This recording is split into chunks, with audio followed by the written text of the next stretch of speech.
Wonderful. All right. Well, I think we're going to begin, everyone. We are reading and studying and discussing the book of Ecclesiastes of Kohelet. Welcome back to some of you who've been away for a while, and to Deb, and welcome to Carol for joining us, and to and to Charles, to all of our regulars. Welcome. We've read through one chapter of the book of Kohelet, one chapter of Ecclesiastes, and we've been having some very deep conversation about some of the questions of the book.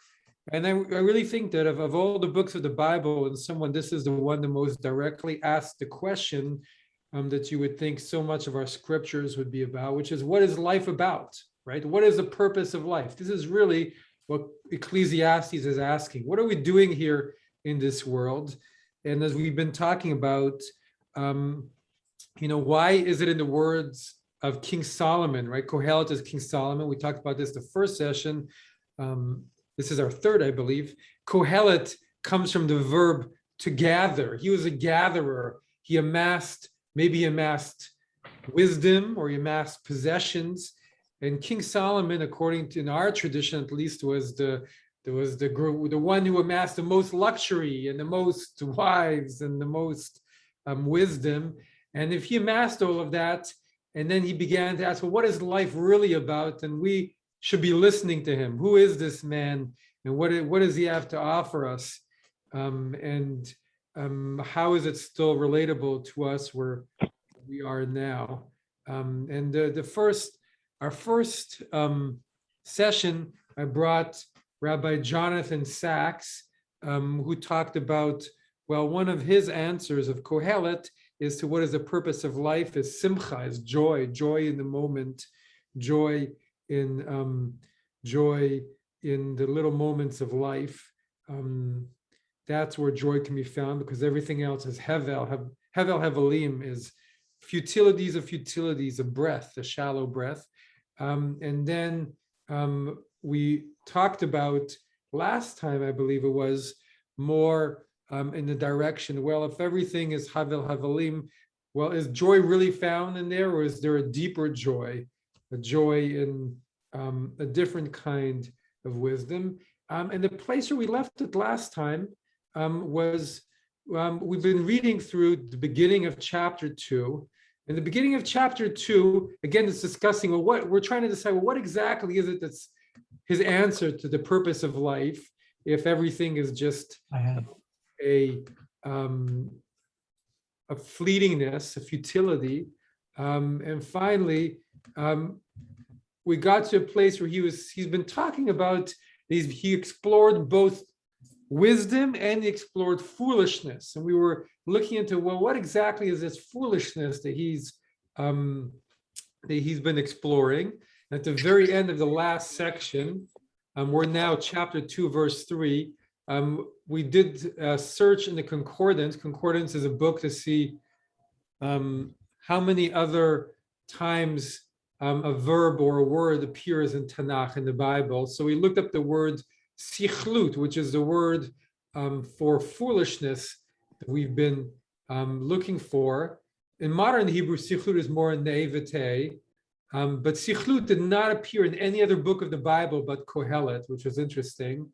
And foolishness, in fact, this is one of the reasons why, even though it's attributed to King Solomon, a lot of our scholars say, well, this could be one of the later books of the Bible, perhaps even into the 1st and 2nd century of the Common Era, because the language is actually fairly similar to Mishnaic Hebrew, to the language of the Mishnah. It seems it's a lot more evolved than some of the earlier biblical language. It's very clear, very easy to read, in fact. So we're going to read again from the beginning of chapter 2, and then we'll start again looking in depth from verse 3.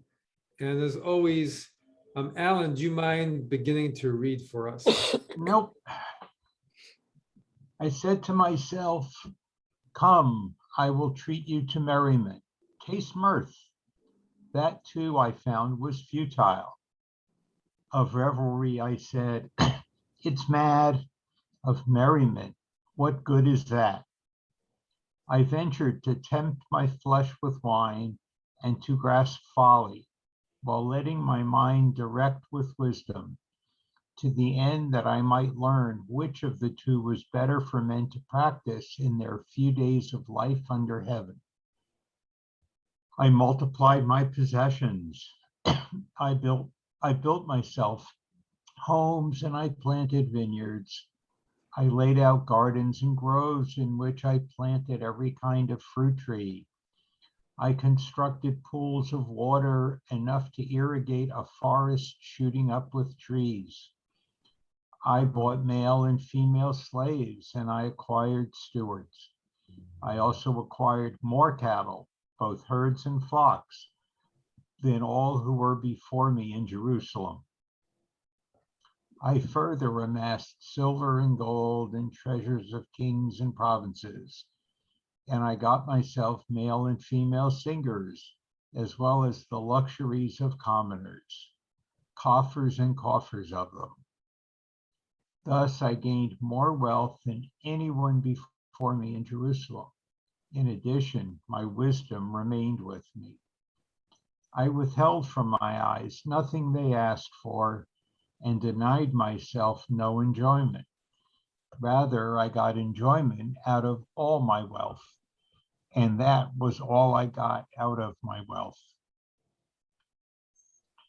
Then my thoughts turned to all the fortune my hands had built up, to the wealth I had acquired and won, and oh, it was all futile in pursuit of wind. There was no real value under the sun. For what will the man be like who will succeed the one who is ruling over and was built up long ago? My thoughts also turned to appraising wisdom and madness and folly. I found that wisdom is superior to folly, as light is superior to darkness. A wise man has his eyes in his head, whereas a fool walks in darkness. But I also realized that the same fate awaits them both. So I reflected, the fate of the fool is also destined for me. To what advantage then have I been wise? And I came to the conclusion that too was futile. Because the wise man, just like the fool, is not remembered forever. For as the succeeding days roll by, both are forgotten. Alas, the wise man dies just like the fool. And so I loathe life, for I was distressed by all that goes on under the sun, because everything is futile in pursuit of wind. So too, I loathed all the wealth that I was gaining under the sun, for I shall leave it to the man who will succeed me. And who knows whether he will be wise or foolish? And he will control all the wealth that I gained by toil and wisdom under the sun. That too is futile. And so I came to view with despair all the gains that I had made under the sun. For sometimes a person whose fortune was made with wisdom, knowledge, and skill must hand it on to the portion of somebody who does not toil for it. That too is futile and a grave evil. For what does a man get for all the toiling and worrying he does under the sun? All his days, his thoughts are grief and heartache. And even at night, his mind has no respite. That too is futile. There is nothing worthwhile for a man but to eat and drink and afford himself enjoyment with his means. And even that, I noted, comes from God. For who eats and enjoys but myself? To the man, namely, who pleases him, he has given the wisdom and shrewdness to enjoy himself, and to him who displeases, he has given the urge to gather and amass, only for handing on to one who is pleasing to God. That too is futile in pursuit of wind. Thank you. So this is really one of the very powerful chapters that lays out a lot of what Kohelet is thinking, right? There's a lot there in this statement. And how would you summarize where Kohelet is left at the end? He is a man who is seeking something. He doesn't know what it is he's seeking, or at least he doesn't explain to us what it is, but he finds that it's not in wealth, nor is it in wisdom. So what is it? What kind of satisfaction is he looking for? Mm-hmm. And he lays out the argument of how far he's gone in each one of those directions, he brings us into his mind, right? This one of the expressions that comes up again and again, that the English does not translate, because at least this version doesn't, is the way when he says, I said to myself, or really in the Hebrew is, I said, belibi, in my heart, or to my heart. And it comes over again and again, this concept that he's been saying all of this in his heart.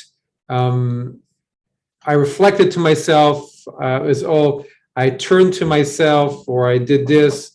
I looked in my heart. I told myself in my heart, so I reflected. So there's really a sense of being brought into the reflection of someone, right? We were brought into their process that they're going through, into his wisdom, his pursuit of wisdom. We're brought into his very heart, and he's very sincere, right? Kohelet is very sincere and very transparent, right? He's worried about his legacy. He's worried that those after him, there's no barrier between his heart and what he's revealing to us. It's very, very direct. And so it strikes one very deeply, because not only is he a credible person to be making these points because of everything he pursued, but also he takes us right into his very heart and into his reflection in a very transparent way. He hides nothing from us. I do have a question. Yeah. How do you leave wisdom to your successor? Is he saying that wisdom is also passed on to the next person? Well, wisdom is passed on, right? This is often what people say, you can amass knowledge, but your knowledge.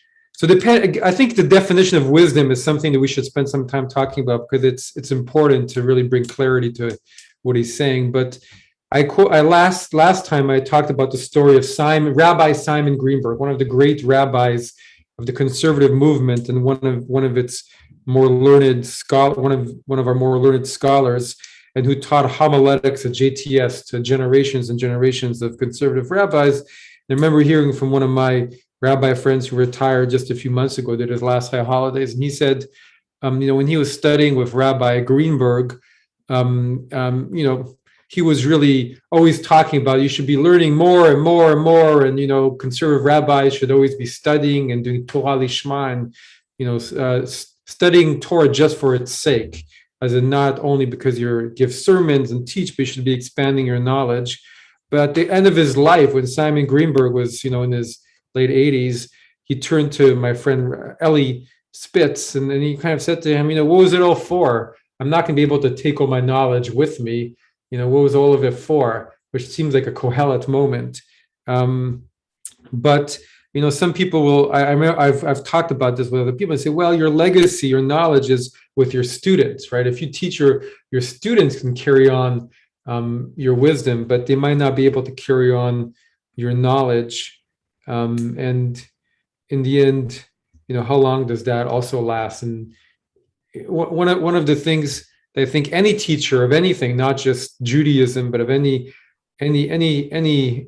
is, you may teach even many of your students, but if you were then to ask them, well, what exactly did you hear from what I said? You might be very surprised from what people hear from your words. I think any teacher finds that often what people hear is quite different from what you're teaching. So everybody just gives it their own spin, right? Everybody gives it their own direction. And maybe every teacher only has maybe one or two students who are really totally aligned with them and resonating with them, so that what they're hearing is really the wisdom that wants to be passed on. It's not just them hearing something and then taking it in their own direction and a very different, interpreting it in a very different way.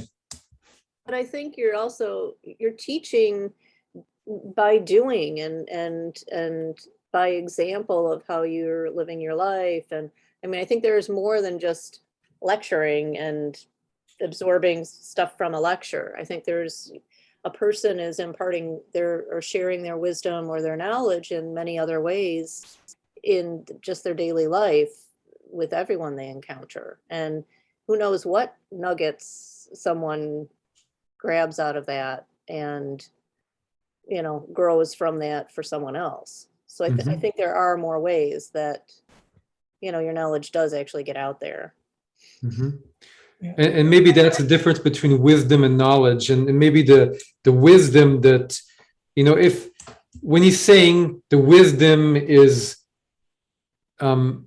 pursuit of wind, I can only think that he means wisdom, not as in how we think of being wise, as in a true wisdom, but I can only think that he means wisdom as in informational wisdom. He's saying that acquiring information and how, being super, just acquiring lots of information, in the end, that information doesn't give you what you're looking for. What is he looking for? He's looking for what is a life well lived, right? I think that's kind of what he's asking. How can I just really feel like I'm living the way I should be, and acquiring information and becoming wise in that way doesn't help you answer the biggest questions of life. What am I doing here? What is life about? You can have people who are incredibly smart, who have however many postdoctoral degrees, but they might not have that wisdom of what is life about, and who am I, and how do I go about my life, and how do I live a good life. Some of the smartest people don't always live a good life, and can do some really horrible things. Morris, go ahead. I guess what I'm not hearing here is the love of learning. And I think that's something that, a good teacher would transfer to his students. And that has nothing to do with the quantity of what you learn, but it has to do with just the ongoing, love to learn more and to study. So I think that's something that is missing in his words here, and why it feels so futile for him. Very interesting, right? And the question, Kohelet is the gatherer, right? So if your whole purpose is just gathering, then maybe you're missing out on just the love of doing it, which is more important than the gathering itself. But maybe he would say that too is futile. I think we should keep discussing that. Nancy, go ahead. Yeah, I had we seem to be talking about the difference between knowledge and wisdom. And as a retired teacher myself, I totally get it. The things that I taught are not necessarily what they learned, but still it's a gathering of knowledge. That's what I consider knowledge, is the gathering of facts and data. But wisdom comes from God, particularly in Solomon's case, right? Because David asked for wisdom for Solomon, I don't remember who asked for the wisdom. It was that Solomon asked for wisdom instead of asking for the death of his enemies or for possession. So God said, since you asked for wisdom, I will give you wisdom, and I will give you possessions, and I will take out your enemies. Right. And I think in Chronicles, which is the summarization of Samuel, the Samuel and the king. Sure. It's David that asks for his son. Mhm. Okay, so in two different places in the Bible, God is asked for wisdom for this young man, this young king, and and which brings me to verse number 26, which is the very end of the second chapter. To the man who pleases him, the Lord has given wisdom and shrewdness to go enjoy himself.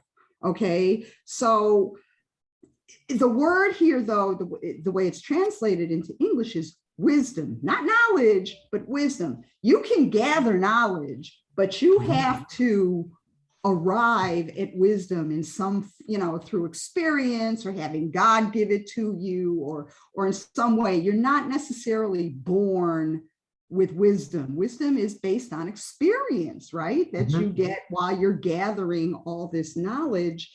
And so this has always confused me about Solomon, because he's lauded as the wisest man who ever lived. Right? That's what the text says. But if he was so wise as well as gatherer of all of this knowledge, how did he allow the kingdom to split and fall away from him? I mean, Solomon is the last king of a unified Israel.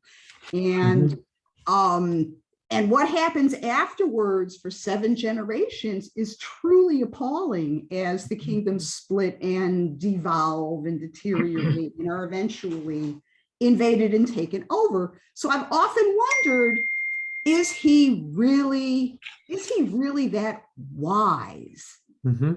Especially if it's God-given. If it's God-given wisdom, then how can we call him wise if he allows his kingdoms to fall away, if he's going against the teachings of his father David, if he is marrying foreign wives and forgetting the way of the Lord, especially when his wisdom apparently is sourced from God itself. So I'm struggling with this idea of Koheleth being wise and what this means given how he actually lived his life in Scripture.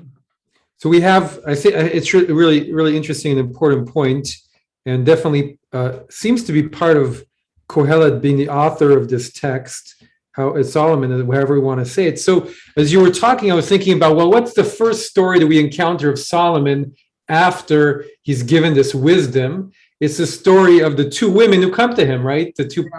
And they say, whose baby, one says it's my baby, the other says it's my baby. And how does he know whose baby it is? And he says, well, since, we'll never know. They didn't have DNA tests back then. Let's cut the baby in 2. And then the woman who says, no, it's okay, give it to the other one. He knows that's the real mother because, she's the one who cares, who's going to care for the baby. So that is more a kind of wisdom, a life wisdom that we would call wisdom ourselves, right? On the other hand, there's also in those days you learned schooling wasn't what schooling is now. So there's this idea of this kind of in antiquity and evil, the Renaissance, the wisdom in the Renaissance time, to be wise was also to know about, the stars and to know about, with the sciences were very much connected to philosophy also. So wisdom was information. Information wasn't as accessible as it is in our days. So acquiring information, acquiring knowledge of different things was also considered to be wisdom. So in one of the lines, I'm hearing my own voice. Can someone please mute themselves? Okay, that's better. It must be someone whose computer is on. Anyway, so we just read about, he says, I planted all these trees. So our Midrash says that he was so wise, he had so much information that he knew how to plant plants and trees, and ordinarily do not grow in Israel, but grow in other parts of the world. That's how wise he was. He knew, he knew so much about agriculture, about everything. So that's also considered wisdom. And maybe a final point, let's hear what other people have to say. God may give you wisdom, But what do you do with it? That's also up to you. We have free will. So God may have given Solomon wisdom in his young age, and he may have used it correctly. He built a temple. He was inspired in how he directed the building and the dedication of the temple. He was inspired in all these different ways. But then what happened? In his age, he got turned in his older years, he got turned aside, and he didn't use his wisdom in the highest way. So God give us gifts, but it's also up to us. How do we use what God gives us? How do we use the chokhmah? And again, the use of chokhmah is, it can be God given. God gives Betzalel chokhmah. God gives Betzalel wisdom to build the tabernacle. But again, even then, maybe one can say, is the building itself is a concrete earthly thing, right? Once you start building, even the tabernacle was not what God wanted, right? Ideally, God wanted the people to just live in God's presence, but then he saw them building a golden calf, and he thought, well, better than building a golden calf, you should build a tabernacle. But even the tabernacle is a tent, right? It's very it's not that concrete. And Solomon built something even more concrete, which in some ways we lie and say the temple was, a house for God, a place for God's presence to be rooted in the world. And that's a whole conversation.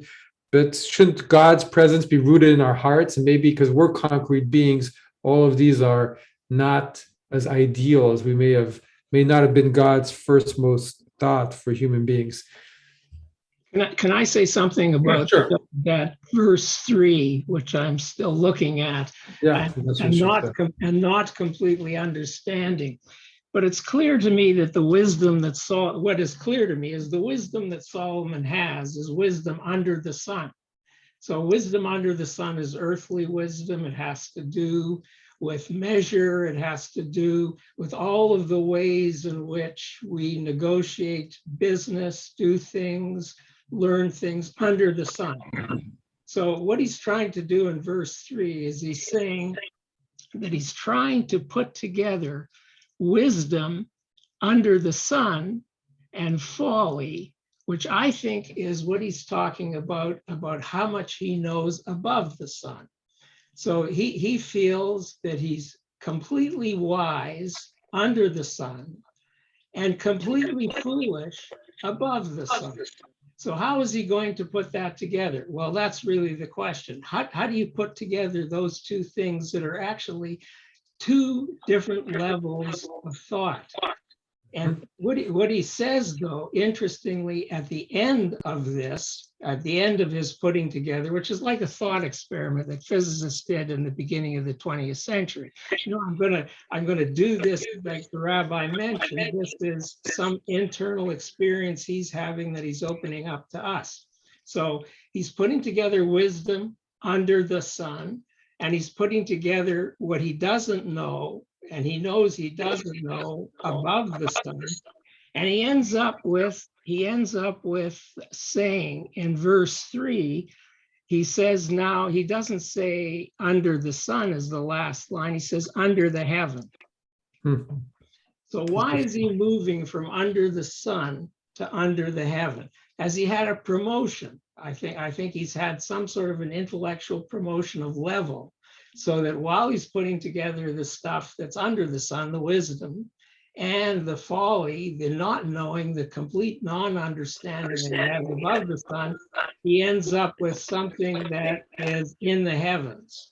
I think it's really interesting. It's definitely one way to read it. And one of the commentators, the word for folly, sichlut, which has a samech, one of the commentators will read it with a sin.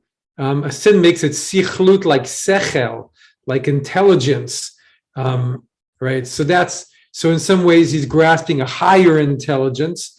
The other way of reading it is he does say at some point then that foolishness is also hevel, is also empty.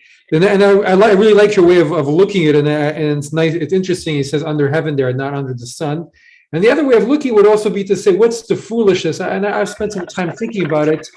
Well, if you're trying to live life with lots of intelligence, right? There's a way to go about life and say, I'm just going to try and live life with lots of intelligence and put borders around how I live and kind of really try and live a good life.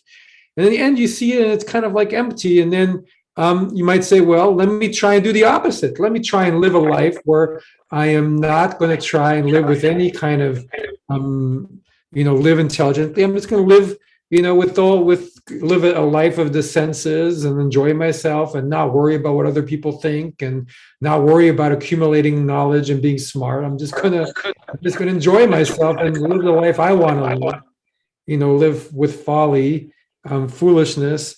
And he's kind of like saying, well, I tried both of those and neither of those really lead me anywhere. They're just, there's this concept in Eastern tradition of the ego, right? So the ego is our bondage, right? They'll say, right? So, if you're always worried about what other people will think about you and you have a low ego, that's bondage because you're always bonded by worrying what other people think about you. But in Eastern tradition, they'll say, when you're bonded in the other way and you're, even if you've created a really powerful ego that everybody admires and you've got this really strong ego, even if it's also has humility, they'll say that's a golden bondage. You're still bonded to your ego. It's just made out of gold because you're still bonded to your sense of self-worth. And it's going beyond both. So in some ways, he could also be saying you need to go beyond all of this. You need to go beyond to some further, even further place. But So let's. can you, one second, can you simultaneously, at the same time, feel that you have total wisdom under the sun and total foolishness above the sun? Can you simultaneously, now this is sort of a thought experiment. So if you can you, in your own mind, get to that state of mind? And it is possible to do that. And it's very interesting because one ends up being aware of your foolishness and your wisdom at the same time. So you're aware of being aware. So you're totally conscious, totally aware of the discordancy between the wisdom you have and the foolishness you have. And you can, if you fiddle with in some sense, I think that the wisdom one has under the sun, even though it's incredibly vast, still has a quantity to it, while your wisdom above the sun compared to God or is always going to be, you may have an intuitive understanding of the universe. You may have wisdom above the sun, as you're calling it, which would give you a sense of, now I really know something, but still your knowledge is going to be even smaller because obviously the knowledge above the sun is even more limitless. Since you that, you don't know. Yeah. You don't know. That's exactly when you know you don't know is when you really know. Yeah. Phil, go ahead. Oh, thank you. I just wanted to drop two brief sort of cautionary notes in. One is that I find it's fascinating, the idea of over the sun, but I have a hard time finding it as a sort of implied contrast here, but it's certainly interesting. But the other thing is just in the text itself, in verse 13, I guess it's the previous chapter, right? Verse 13, chapter 1, the translation oddly says, I don't be careful about drawing distinctions between under the sun, under heaven, because in verse 13, in the English translation we have here, it says everything that happens under the sun. But if I'm not misreading it, in the English, it's Tachat Hashemayim. Not this. It's so oddly somebody. There's a little scribal error in the translation, I think. Yes. Which can happen in any no matter how many committees have studied it. Well, so I just wanted thank you for pointing that out. And it could be that the authors were looking at Tachat Hashemesh and Tachat Hashemayim as interchangeable and just being used interchangeably within the text, so as not to have too much repetition. Just like in English, right? When you handed in your paper to your teacher, your English teacher, and you repeated the same expression over and over, they put a little red. They had some red around it because you shouldn't repeat the same expression, but try other expressions. Well, but Maybe they don't this do is that in what. they don't do that in chapter 2, verse. I mean, it looked to me like it was just a slip, because we see under the sun over and over, but here it's odd that that wasn't picked up. It's true. It's true. It could be an error. Could be an error. Could be an error. Well, let's keep looking for that and see if throughout the book, if they're always translating it literally or if they're interchanging it. Then maybe you're right. And it would be interesting to send an email to them and ask them if they've gotten that comment before, that was an error, that they put under the sun instead of under the heaven. Yeah, really, really interesting. Let's continue. Let's go forward a little bit. Herb, go ahead. If we go back to verse 26, the last two sentences, he has given the urge to gather and amass only for handing to one who is pleasing to God. So if you please God, you get the wealth, you get the wisdom. But then the next sentence says that too is futile in pursuit of wind. Is he saying that pleasing God is futile as well? He has given. So we'll get to this. This is a really perplexing verse, I find, and it's one of those places where he does seem to get a little bit heretical. He may be getting heretical, because he's saying, okay, so kile adam, so to the man, namely, who pleases him, right? Who's pleasing to God. That seems to be what the verse is saying. He has given him wisdom, vedat, right? This is very close to what he gives Betzalel, chokhmah, vedat, vebina, right? So he's giving wisdom and dat, and shrewdness. Okay, that's one way to interpret it, but I think it's fine. To visimcha and joy. Right here, they put to enjoy themselves. What does the comment say? Because in the Pshat of the Hebrew, he's given him wisdom and, let's say, shrewdness and joy, and to him who displeases him. In the Hebrew, it's and to the sinner, right? And to the sinner, he has given the urge to gather in the mass, velichnos, latet tov, only for handing on, lesov velichnos latet tov lifnei Elohim, so that then he will understand what is good to God. But that too is futile in pursuit of wind. I mean, he seems to be saying that all of it is pursuit of wind and futile, right? Even the wisdom and even the shrewdness. He's trying to take us even deeper than that. I think we should get to that at the end of the chapter, because it's coming at the end of that whole train of thought. Let's go back and let's start to move forward, because we haven't actually really moved forward at all. And it's 10:43. I mean, obviously we've moved forward in our thinking, and we've done a lot of good discussion, but it would be good to go forward a little bit in the text as well. So let's just read through this a little bit again.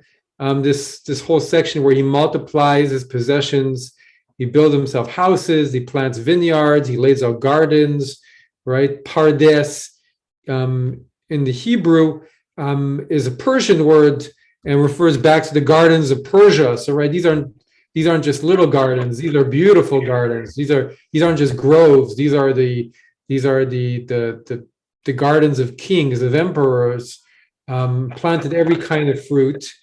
He's constructed pools of water. He's really done beautiful things in the physical world. He's brought male and female slaves and acquired stewards and cattle and herds and flocks, amassed silver and gold and treasures of kings and provinces. We think of this story of the queen of Sheba who came to him and gave him riches because of his renown. That's in the Tanakh itself. As well as the luxuries of commoners and coffers of them. Some of our commentators will say that Shida and Shidot, which could be coffers of goods, but may be referring to his concubines. In any case, he's really, right, this verse. So I like to go back for 1 second to verse 7. Kaniti, right? He acquired male and female slaves. And back to that idea that we had at the beginning of our study, right? Who are the two human beings who first commit, by whom murder is committed? Cain and Hevel, right? Hevel is the same as Hevel, Hevelim. Everything is futile, right? Abel Hevel in Hebrew, he's futility or breath, shallow breath, and Cain is from kanitia, from acquisition.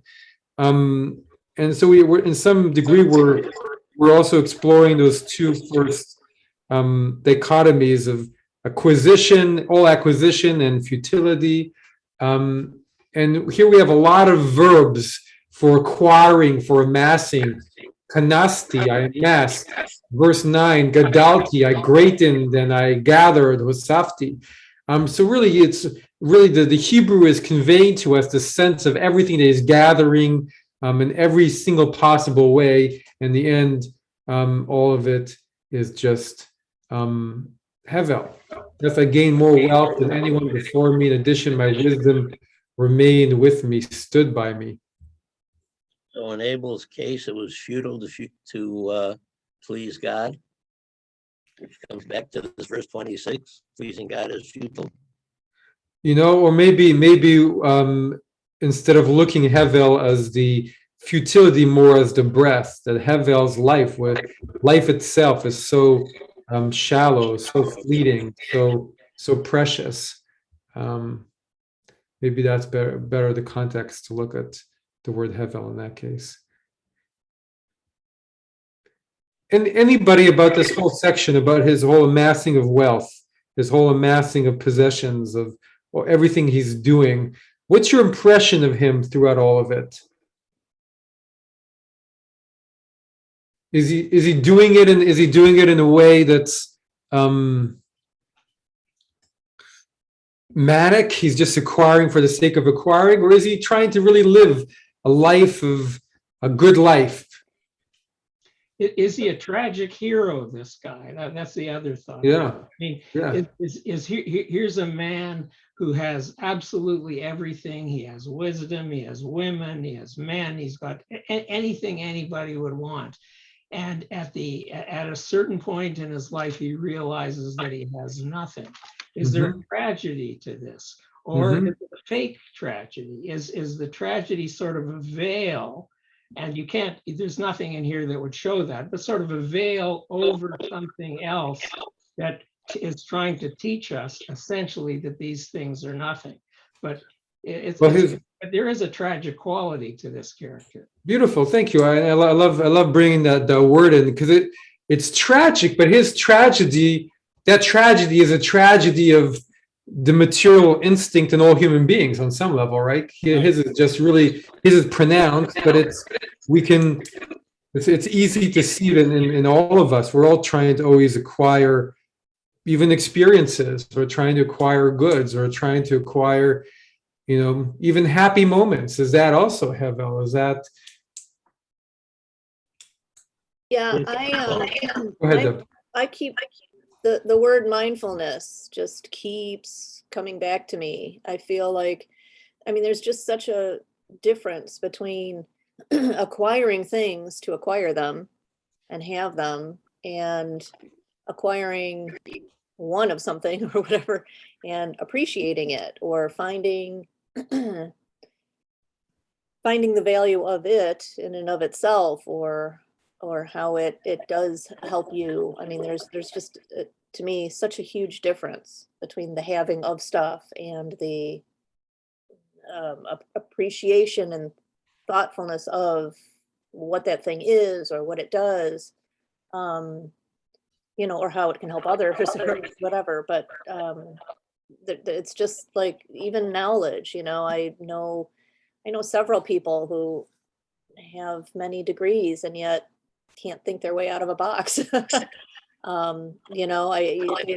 There's something more than just the thing itself, even the knowledge. You have to have there's something else that's from within you that has to make it of any value, and therefore gives you a sense of your life, or your living, your existence. If just having the things doesn't give you a place in the world, or give you a sense of having lived, or appreciating your actual existence. But when you do something with it, or I don't know, since moving, I actually use all of my crystal on a daily basis because I'm tired of just waiting for the holiday or whatnot. So my kitchen has two cupboards, one for all the guests that has like sort of the everyday stuff and the crystal. And I use that every single day. And I tell you, I am not kidding. Everything tastes better. And it's as I'm using this glass that I, hardly ever used before. I use it and it's just, Maria Kondo or whatever her name is. I mean, I feel pure joy. I really do. Just sipping, my drink out of this glass, it's different. And I know now why I have this glass, not for it to be sitting on a shelf, but to actually use and enjoy. And I don't need to have 800 of them, like I don't need to amass them, but having, spending and having this material item it makes sense to me to have it now. Before it was just having it because that's, you get married, you get a bunch of this fancy stuff and then you use it for holidays. I now have it, it's different. It's different for me.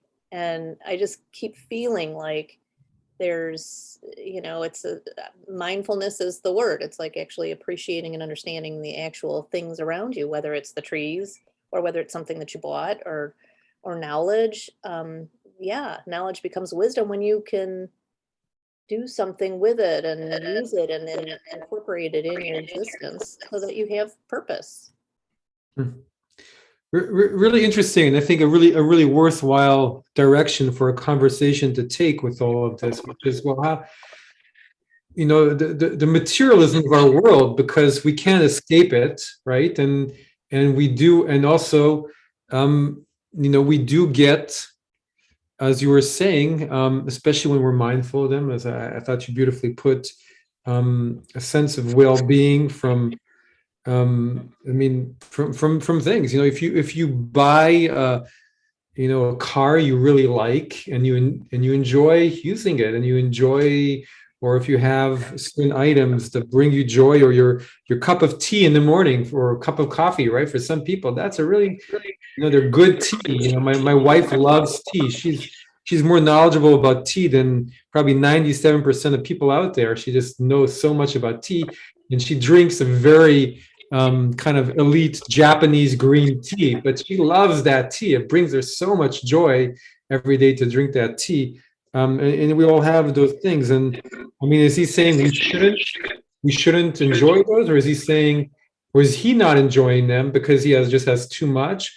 Or is he saying that the ultimate truth is even not in there? Or, I mean, it's a good question, and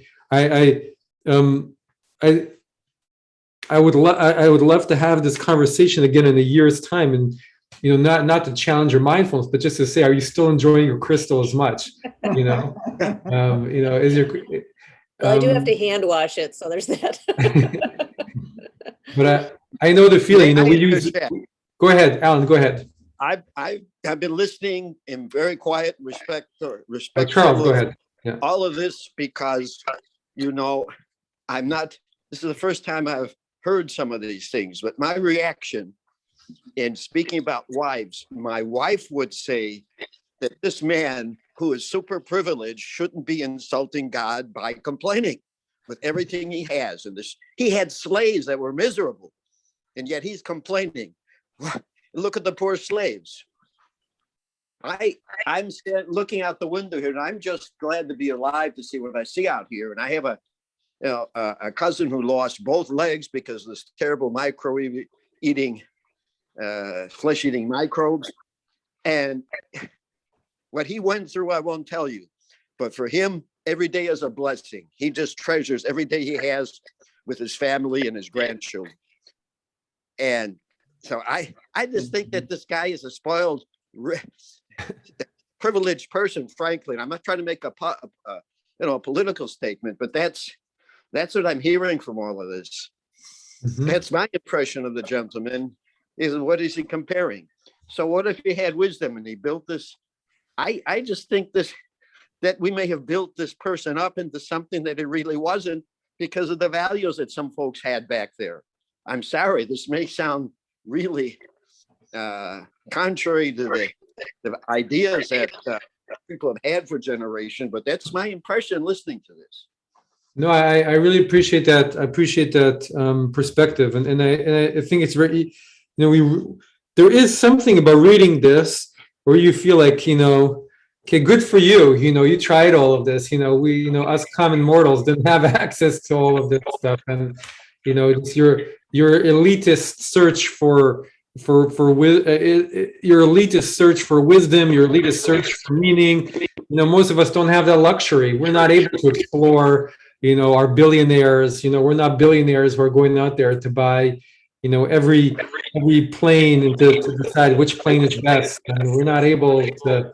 My little garden, I've got a little garden out there with a few tomatoes that just died and a few there's a few Brussels sprouts. I don't have your Persian gardens, so we're King Solomon, and it's very easy. I think one can see it in that way.